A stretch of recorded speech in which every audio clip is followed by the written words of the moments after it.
Bojxona organlari tomonidan pirotexnika vositalarining chetdan noqonuniy olib kirilishiga chek qo'yish maqsadida bojxona postlarida ko'riklar o'tkazilib, tizimli ravishda kurash olib borilmoqda. Farg'ona viloyat bojxona boshqarmasi Farg'ona chegara bojxona posti xodimlari tomonidan o'tkazilgan navbatdagi tadbirda davlat chegarasida noqonuniy harakat qilib, mavjud qonunlarni chetlab o'tishga uringan shaxslarning noqonuniy faoliyatiga chek qo'yildi. Xususan, post orqali kirish yo'nalishida qo'shni davlatdan harakatlanib kelayotgan fuqaro boshqaruvidagi Labor rusumli avtotransport vositasi belgilangan tartibda bojxona nazoratidan o'tkazildi. Ko'rik davomida avtotransport vositasi yukxonasida maxsus yasalgan yashirin joy mavjud bo'lib, unda xorijda ishlab chiqarilgan va bojxona nazoratidan yashirilgan umumiy qiymati 62 million so'mni tashkil etuvchi ikki turdagi 26.556 dona pirotexnika vositalari aniqlandi. Ushbu postda qayd etilgan yana bir holatda esa Farg'ona tumanining Shohimardon qishlog'idan Qirg'iz Respublikasi orqali postga kirib kelgan fuqaro boshqaruvidagi Isuzu rusumli chiqindilar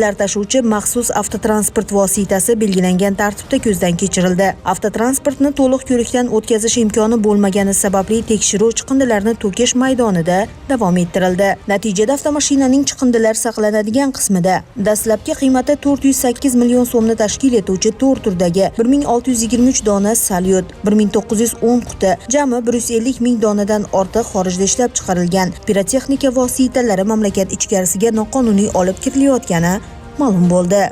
O'tkazilgan bojxona ko'riklari natijasida avtotransport vositalarida umumiy qiymati 470 million so'mlik 6 turdagi 177 ming donadan ziyod pirotexnika vositalarining chetdan noqonuniy olib kirilishiga chek qo'yildi. Hozirda mazkur holatlar yuzasidan tergovga qadar tekshiruv harakatlari olib borilmoqda.